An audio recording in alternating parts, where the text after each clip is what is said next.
একবারটি ওনার সামনেও আসুন নে মা, একবারটি না হয় উনিও আপনাকে দেখতেন যেমনটা আমি দেখি।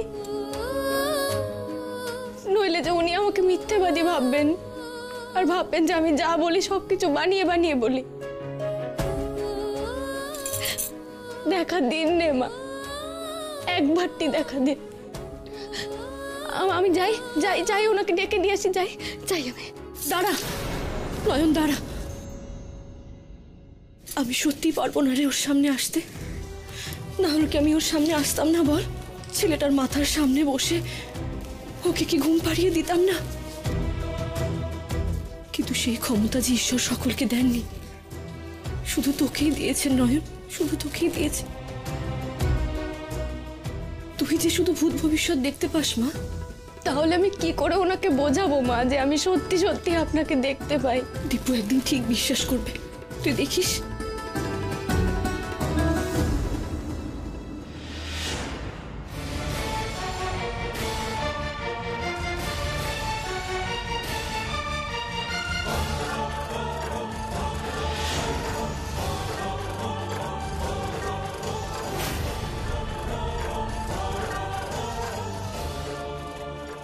আমি মিথ্যে বলছি না বড় সাহেব, মা এখানেই আছেন।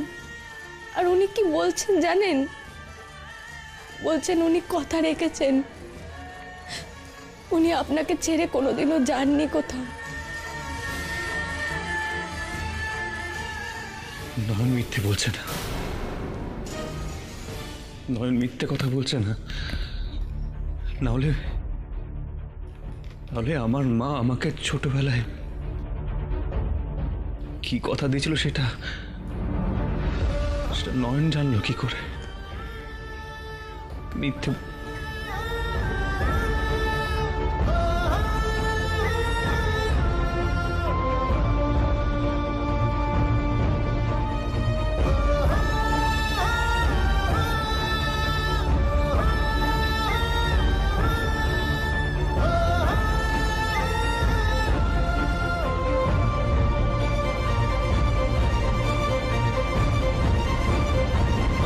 দীপুর বিশ্বাস অর্জন করতে চাস, কিন্তু নিজেই তো নিজের পায়ে কুড়ুল মারলি নয়ন।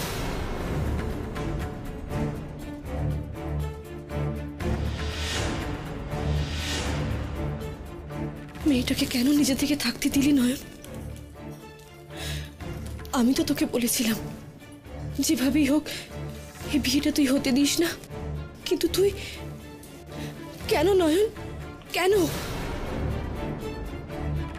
ও যে তোর ওপর থেকে দীপুর বিশ্বাস ভাঙতে চাইবে, তুই এটা কেন করলি নয়ন? কেন করলি এটা? ভুল করে ফেলেছি, ভুল করে ফেলেছি, তাই না মা? আমি বুঝতে পারিনি, আমি বুঝতে পারিনি মা, আমি ভুল করে ফেলেছি, ভুল করে ফেলেছি আমি। এসো এসো, এই হলো দীপুর ঘর। যাক বাবা, দীপু নিজের ঘরটা তোমার জন্য ছেড়ে দিয়েছে। অবশ্য একদিন তো দীপুর ঘরটা তোমার ঘর হবেই। নিজের মনের মতো করে ঘরটা সাজিয়ে ফেলো। আপনি বললেন বটে তৃপ্তর ঘরটা একদিন আমার হবে, কিন্তু এই বাড়ির লোকেদের মধ্যে তো কে কি চাইলেও আমার কিছু যায় আসে না জাসমিন। খুব তাড়াতাড়ি তোমাকে এই বাড়ি বউ হতে হবে, আর তারও আগে নয়নকে দিয়ে ডিভোর্স পেপারে সই করাতে হবে। চাষ খুলে তোমায় বলে দিলাম, জাস্ট ডু ইট।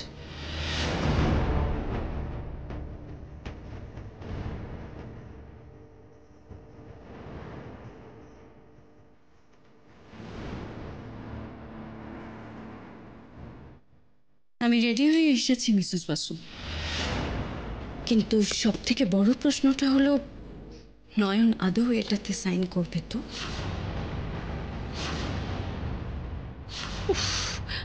আমি এত কিছু জানি না, আমার ডিভোর্স পেপারে নয়নের সই চাই। যদি দীপুর বউ হতে চাও তাহলে আজই নয়নকে দিয়ে সই করা, ব্যাস।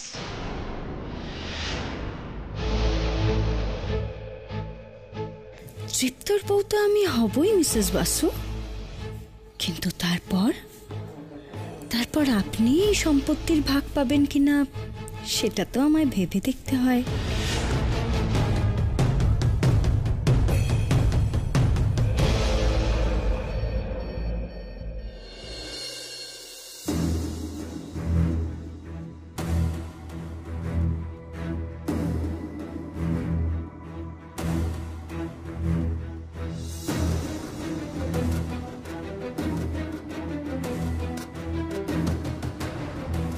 মেয়েটাকে কেন নিজে থেকে থাকতে দিলি নয়ন? আমি তো তোকে বলেছিলাম যেভাবেই হোক এই বিয়েটা তুই হতে দিস না।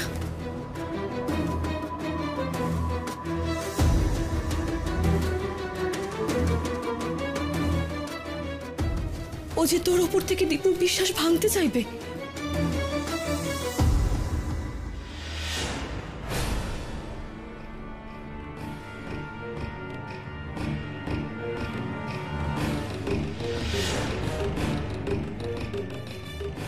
কি করছো এখানে? তোমাকে যে জাসমিনের দেখাশোনার ভার দিয়েছিলাম সেটা কি হলো? ওনার জন্যই চা করছিলাম গিন্নিমা।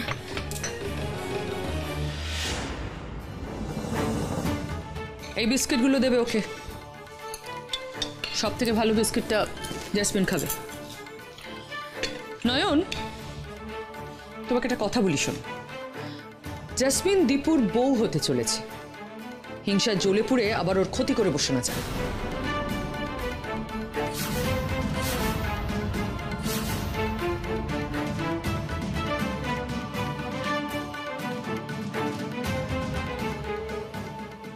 ভয় পাবেন নে গিন্নিমা, আমি বড় সাহেবের কোনো ক্ষতি হতে দেব না।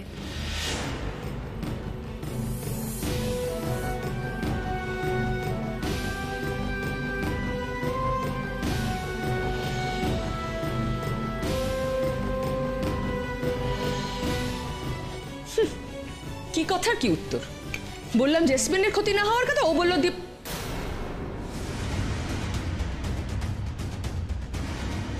কি বলে গেল ও কথাটা? ও কি ইচ্ছে করে কথাটা বললো আমাকে?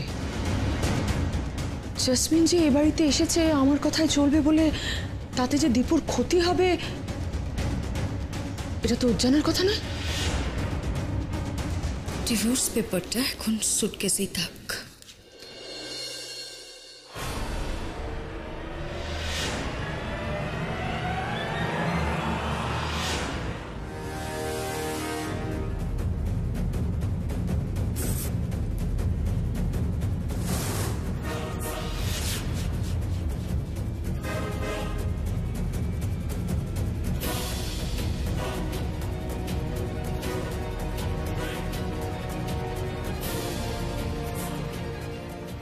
সর্বনেশ, এ তো সেই বিয়ে ভাঙার কাগজ। তাহলে কি আবার আমায় এতে সই করানোর চেষ্টা করবে? নয়ন, দরজায় সবসময় নক করে ঢুকতে হয়। নক মানে বুঝো? বলছি কারণ আমি চেঞ্জ করতে যাচ্ছিলাম তাই।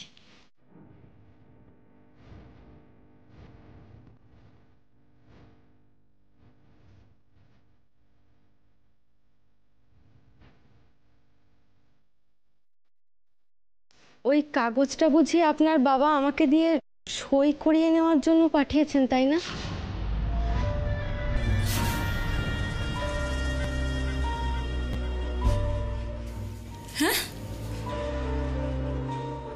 হ্যাঁ, মানে তোমার তো সই করার কথাই ছিল বোধহয়। হ্যাঁ, সই করব তো বলেছিলাম, কিন্তু আমি আগের কাগজটা আসলে পুলিশবাবুকে দিয়ে পড়িয়ে নেওয়ার জন্য চেয়েছিলাম।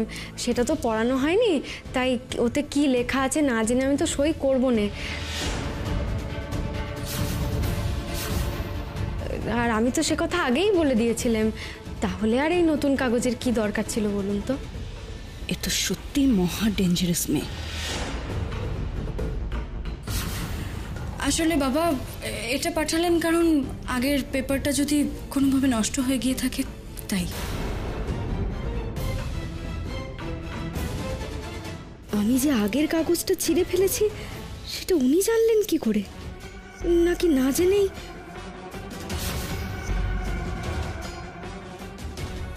নয়ন,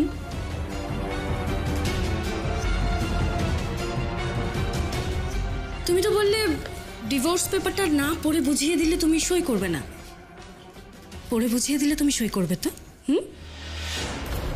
সর্বনেশ, উনি তো আমার কথাটাই আমাকে ঘুরিয়ে ফেরত দিচ্ছেন। কি করে এরাই এবার?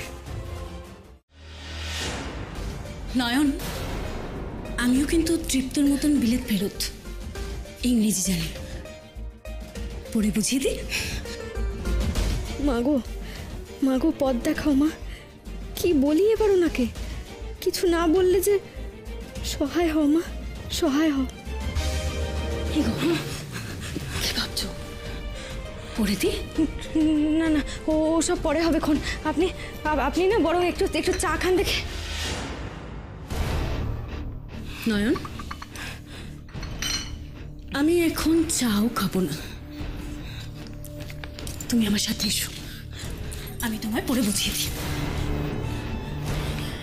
এতে লেখা আছে। আপনি চা চা খাবেন না তো? আমি একটু ভাজাভুজি বানিয়ে।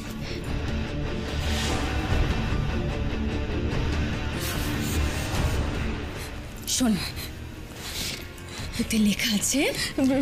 এই বাবা, জলের গেলাস জগ কিছুই তো এই ঘরে আনা নেই, আমি যাই। হ্যাঁ, আমি এখন জল খাবো না। জল খাবেন না?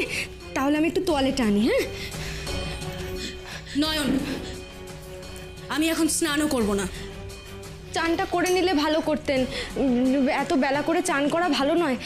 আচ্ছা, আমাকে না বড় গিন্নিমা মনে হয় ডাকছে, আমি যাই। হ্যাঁ বড় গিন্নিমা, আসছি।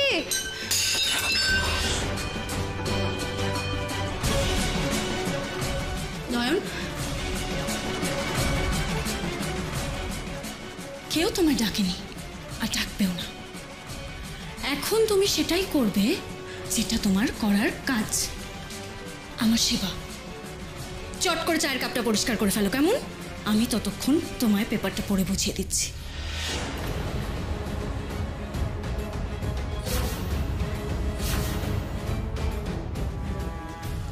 আচ্ছা, ঘর পরিষ্কার করার কাপড়খানা নিয়ে আসি। হ্যাঁ, কেন? তোমার শাড়ির আঁচলটা আছে কি করতে?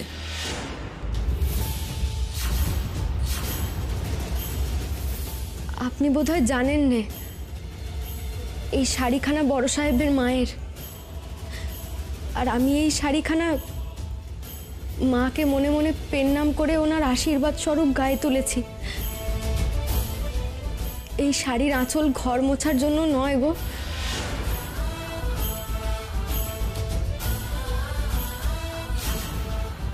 আর আমি ওই ডিভোর্সের কাগজটা পুলিশ বাবুকে দিয়ে পড়াতে চেয়েছিলাম, শুধুমাত্র উনি ইংরেজি জানেন বলে নয়, ইংরেজি তো অনেক লোকেই জানেন। আমি ওই কাগজখানা ওনাকে দিয়ে পড়াতে চেয়েছিলাম কারণ আমি ওনাকে বিশ্বাস করি, আর আমি তো আপনাকে বিশ্বাস করি না।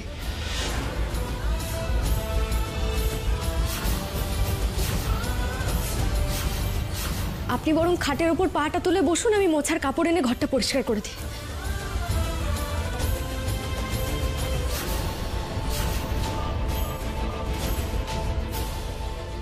এত বড় একখান কথা বলে দিলেন, না জানি রাগের মাথায় মেম সাহেব কি না কি করে বসেন। আর কি অন্য কোনো কথা ছিল না? সে কথা কেন মুখে জোগালেন ঠাকুর? কি হয়েছে নয়ন?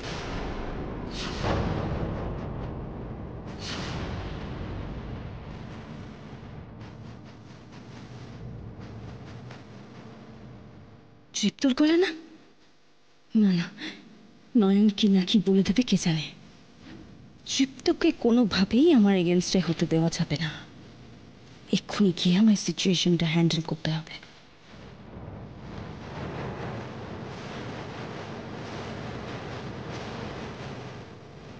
কি হয়েছে তোমার? তুমি এখানে দাঁড়িয়ে এভাবে হাঁপাচ্ছ কেন?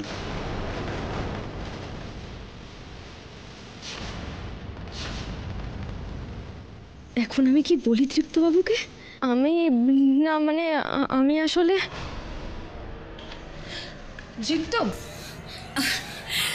দীপ্ত ও কিছু নয়, আসলে ও আমার জন্য একটা দামি কাপে চা নিয়ে এসেছিল, বুঝেছো তো? ওই কাপটাও ভেঙে ফেলেছে, সেই জন্যই একটু ভয় পাচ্ছে, এই আর কি।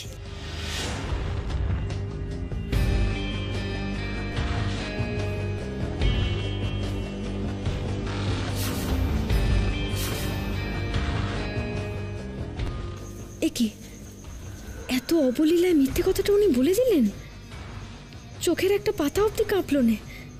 এত সহজে কেউ মিথ্যে কথা বলতে পারে নাকি? দীপ্ত, আপনি আবার ওকে বকাবকি করবেন না প্লিজ। ভুল তো মানুষ মাত্রই হতে পারে, তাই না? এমনিতেও বেচারি একটু পাজলড হয়ে আছে, তাই প্লিজ ওকে কিছু বলবেন না। আর নয়ন, তোমাকে আর এসব পরিষ্কার করতে হবে না, হ্যাঁ? আমি করে নেব, কেমন? তুমি যেতে পারো। না না, আপনি কেন পরিষ্কার করবেন? আপনি তো এবারই গেস্ট। আমি তৃপ্ত, আমাকে গেস্ট বলবেন না প্লিজ। দেখুন, গেস্টই যদি ভাবেন তাহলে নিজের রুমটা ছেড়ে দিতে পারতেন কি? গেস্টদের মানুষে আদর যত্ন করে বাড়িতে রাখে ঠিকই, কিন্তু এতটা প্রাইভেট স্পেস দেয় কি?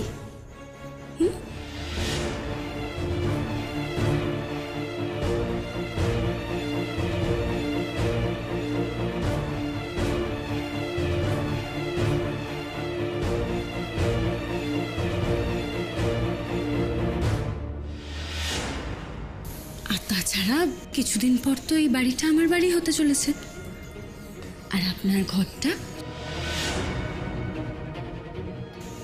আমার আর আপনার রুম। আমি আর আপনি তো থাকবো, তাই না?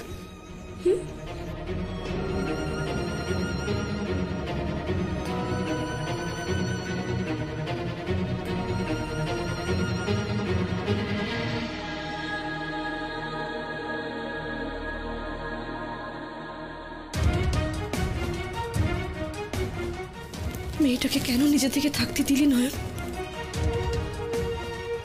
থাকতে দেবো নে গো মা, ও মিথ্যেবাদী, ও সত্যি বিশ্বাসের যোগ্য নয় গো। যে এমন চোখের পলক না ফেলে মিথ্যে কথা বলে, তার সাথে তৃপ্তবাবুর মতো ভালো মানুষের বিয়ে হতে পারে নে মা, পারে নে।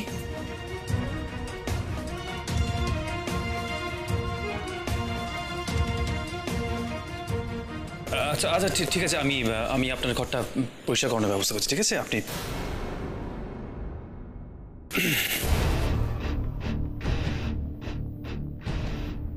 এখন বেঁচে গেলে নয়ন, কিন্তু এভাবে পালিয়ে কতক্ষণ বাঁচবে শুনি? একবার বলে যখন ফেলেছি, সই তো আজ আমি তোমার থেকে নেবই, বাই হুক আর ক্রুক। আমিও দেখিয়ে দেব আমি তোমার থেকে অনেক অনেক বেশি সাংঘাতিক। গুরুদেব, মা বিপত্তারিণীর এই টাকাটা নয়নের জন্য পাঠিয়ে দিয়েছে। আমি আজও নয়নের হাতে পরিয়ে দেব। বড় গিন্নিমা,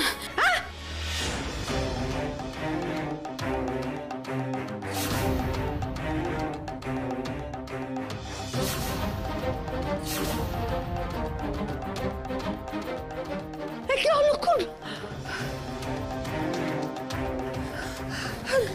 দেখ, গুরুদেবের পাঠানো ওই বিপত্তারিণীর টাকাটা আমি তোর নামে বাঁধছিলাম, হাত থেকে খসে পড়ে গেল। কি হবে? বিপদ কি এখনো কাটেনি? কাটবে কি করে বড় গিন্নিমা? বিপদ যে নিজেই এসে হাজির হয়েছে গো। কি কি বলছিস তুই? ওই নতুন মেম সাহেব মোটেই সুবিধের নয় গো বড় গিন্নিমা। প্রথমে তো মিষ্টি করেই কথা বলছিলেন, তারপর আমি যেই ওনার কথায় রাজি হচ্ছিলাম না, তখন অমনি রেগে গেলেন। মনে হলো যেন মুখ থেকে মুখোশটাই খুলে গেল। তুই রাজি হলি না মানে? তোকে কোন কথা রাজি হতে বলেছিল? সই করতে বলেছিলেন। উনি যে আমাকে দিয়ে ডিভোর্স কাগজে সই করাতে এসেছেন গো। আজ রাতেই আমি ডিভোর্স পেপারে নয়নের সইটা নেব। মনে রেখো, নয়ন কিন্তু নিজে থেকে কোনো দিনই ডিভোর্স পেপারে সাইনটা করবে না। সেটা আমি খুব ভালো করে বুঝে গেছি মিসেস বাসু, কিন্তু আমি যখন সই নেব বলেছি, নেব তো নিশ্চয়ই, আর সেটা আজ রাতেই। ওকে ঠকিয়ে হলেও আমি ওর কাছ থেকে সইটা নেব। আটকাতেই হবে নয়, যে করে হোক এই সর্বনাশ আটকাতেই হবে। আমি তো তখন থেকে সেই কথাটাই ভাবছি গো বড় গিন্নিমা। আমি তো জানি সর্বনাশ আটকাতে হবে, কিন্তু কি করব আমি? ওই ওই মানুষটার মুখোশটাতে শুধু আমার সামনে খুলেছে, আর কারোর সামনে যে খোলেনি। উনি যে পরিষ্কার নন, কিন্তু মিথ্যে কথা বলেন। আমি কাকে বোঝাবো এই কথা? কেউ তো আমার কথা বিশ্বাস করবে না। বড় গিন্নিমা আমার বড্ড ভয় করছে। শোন, একদম ভয় পাবি না, বুঝলি? একদম ভয় পাবি না। আগে যেমন তুই সই করতে রাজি হোসনি, এবারেও ঠিক তেমনি সই করতে একদম রাজি হবি না। শক্ত হ, শক্ত। জোর করে আমাকে দিয়ে উনি সই করাতে পারবেন না, কিন্তু মানুষটা যে বড় গোলমেলে গো। যদি কোনো ছল চাতুরি করে আমাকে ঠকিয়ে আমার থেকে সইটা নিয়ে নেয়, তখন আমি কি করব বড় গিন্নিমা? আমি তো ছল চাতুরি জানি না।